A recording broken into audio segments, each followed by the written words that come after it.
खुलुमबाय लोगोफोर, नोंथांमोनखौ बयखौबो गिबियावनो आंनि चेनेलाव बरायग्रोनाय थाबाय। आसा खालामो नोंथांमोना भिडिअखौ जोबजासिम नायलांगोन आरो सोरबाफोर चेनेलाव गोदानै फैदोंब्ला दासिमबो जुदि आंनि चेनेलखौ साबस्क्राइब खालामाखैब्ला अन्नानै चेनेलखौ साबस्क्राइब खालामनानै ला, लोगोसे लाइक आरो शेयार खालामनानै होदो लोगोफोर। दिनै आं नोंथांमोननो रेलवे ग्रुप डिनिसो मोनसे गोदान आपडेट लानानै फैदों लोगोफोर। जाय लाइमोनफोरा दिनैसिमबो आरो दासिमबो जुदि रेलवेनि ग्रुप डिआव एप्लाइ खालामाखै, नोंथांमोना एप्लाइ खालामनानै लादो दे लोगोफोर।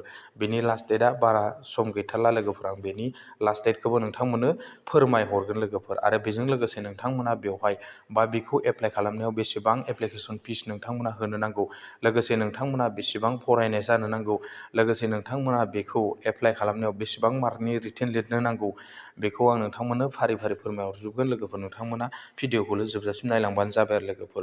बेवहाय टटेल भेकेन्सिया बेसेबां दं गिबियावनो आं नोंथांमोननो फोरमायहरनोसै। 22,195टा पस्ट बेवहाय रेलवे ग्रुप डिआव दं दे लोगोफोर।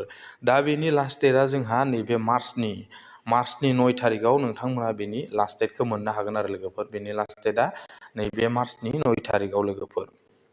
बेनि जबा जादों, लकेसना जादों अल इन्डिया जब जागोन दे लोगोफोर। आं बेखौ नोंथांमोननो फोरमायखाबाय। दानिया लोगोफोर बेवहाय जोङो माखौ नायनोसै। दानिया लोगोफोर बेवहाय नोंथांमोना बेसेबां बैसोनिफ्राय बेसेबां बैसोसिमा एप्लाइ खालामनो हागोन बेखौबो नोंथांमोननो फोरमायहरखानोसै दे लोगोफोर। गिबियावनो नोंथांमोना 18 इयार्सनिफ्राय 33 इयार्सनि गेजेराव नोंथांमोना जानो नांगोन लोगोफोर। आरो बेनि गेजेराव नोंथांमोना जुदि ST केन्डिडेटब्ला नोंथांमोना 5 इयार्स बारा मोनगोन। बेनिफ्राय SC केन्डिडेटआ 5 इयार्स बारा मोनो। बेनिफ्राय OBC केन्डिडेटआ मात्र 3 इयार्सल' बारा बेनिफ्राय मोननो हागोन आरो लोगोफोर।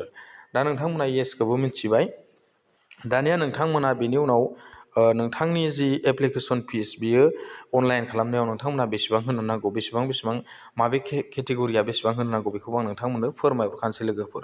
बेवहाय जेनेरेल केन्डिडेटनि थाखाय 500 रुपिस नोंथांमोना 500 होनो नांगोन।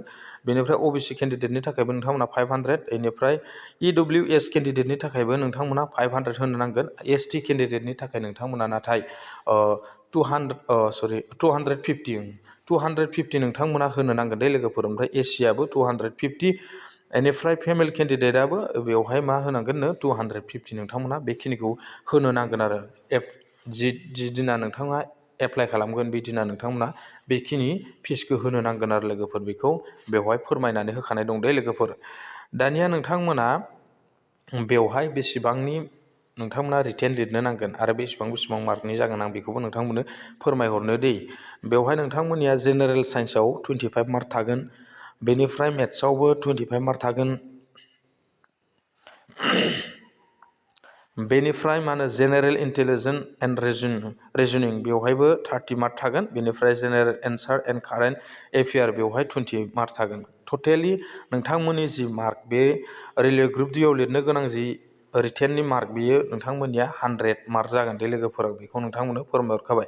बेनि गेजेराव नोंथांमोनहा नेगेटिभ मार्क थागोननो नै 1/3 मानि मोनथाम जायाब्लाथाय नोंथांनिया मोनसे दानजागोन आरो बेवहाय आरो। टटेल कुइसना 100टा थागोन, टटेल मार्कआबो 100। बेनिफ्राय नोंथांमोना बेवहाय नेगेटिभ मार्क थागोन, बेवहाय मोनथाम जायाब्लाथाय मोनसे थांगोन आरो लोगोफोर। बेखौ आं नोंथांमोननो फोरमायखाबाय। दानिया जों गाहायाव फैबावनोसै। बेनि उनाव दानिया लोगोफोर आं नोंथांमोननो बेनि जि नटिफिकेसन रिलिज आउट जानाय आरो लोगोफोर बेनि स्टार्टिं जि एप्लाइ डेट बेखौबो नोंथांमोननो फोरमायहरनो दे लोगोफोर। फार्स्ट जि स्टार्ट एप्लाइ जानाया नोंथांमोननिया 31 बेनिफ्राय 1 जानुवारिनि 31निफ्राय बिनि जि एप्लाइनि जि स्टार्ट बियो जागायजेनदों दे 2026। बिनिफ्राय जोबनाय जि लास्ट डेट बे लास्ट डेटखौबोथ' नोंथांमोन आं दहाय फोरमायखाबाय। नै मार्चनि 9 थारिखआव नोंथांमोननि जि बे रेलवे ग्रुप डिनि जि लास्ट डेट बेयो बन्द' जागोन आरो लोगोफोर नोंथांमोननि एप्लाइ खालामनाया। दा बेनि गेजेरावनो जुदि नोंथांमोनहा सोरबाफोर दासिमबो बा सोरबाफोर लाइमोनफोरा दासिमबो जुदि रेलवेनि ग्रुप डिआव एप्लाइ खालामाखैब्ला थाबैनो एप्लाइ खालामनानै लादो दे लोगोफोर। बेनि लास्ट डेटआ बारा सम गैथारला लोगोफोर। जुदि नोंथांमोना बेफोरखौ मिथिबायाखैब्ला बा सोरबाफोर लाइमोनफ्रा गोसो गुदुं जानानै दङमोन आरो नाथाय नटिसखौ मोनाखैब्ला नोंथांमोना आंनि चेनेलखौ नायदोंब्ला एसेब्लाबो मिथिनो हासिगोन लोगोफोर। आरो नोंथांमोना थाबैनो बेनि एप्लाइखौ खालामनानै लादो आरो लोगोफोर। दा बेनिफ्राय जेबो रिटेन टेस्टनि डेट बेवहाय फोसावथ'वाखै दे लोगोफोर। जेब्ला फोसावगोन रिटेन टेस्टखौ नोंथांमोना माला लिरहैनांगोन आरो लोगोसे माला रानिं खालामनांगोन बेनि जुदि नटिस फैयोबा एडभार्टिसमेन्ट फैयोब्ला आं नोंथांमोननो आंनि चेनेलनि गेजेरजोंनो फोरमायलांनो नाजागोन लोगोफोर। दा दिनैनि भिडिअआ एसेनोसै लोगोफोर, नोंथांमोना गोबाव खालामनांला। जायफोर लाइमोनफ्रा जबनि थाखाय गोसो गुदुं नोंथांमोना बे रेलवे ग्रुप डिआव एप्लाइ खालामनानै लाहैनो हासिगोन आरो लोगोफोर। गोजोन्थों, thank you, bye bye, next भिडिअआव लोगो मोनगोन।